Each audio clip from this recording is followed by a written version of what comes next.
sacrifice.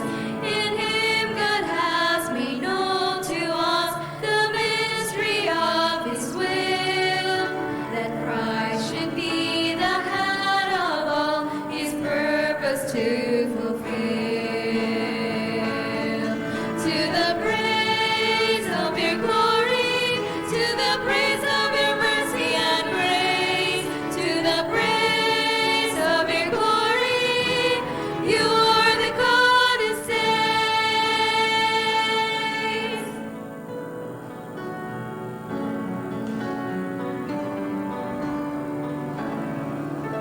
Come praise and glorify your God, for we believe the word, and through our faith we have a seal, the Spirit of the Lord.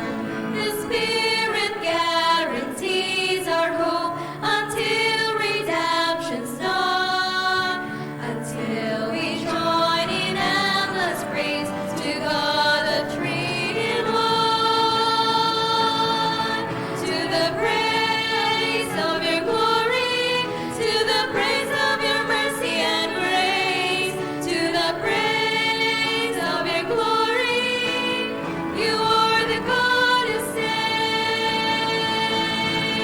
To the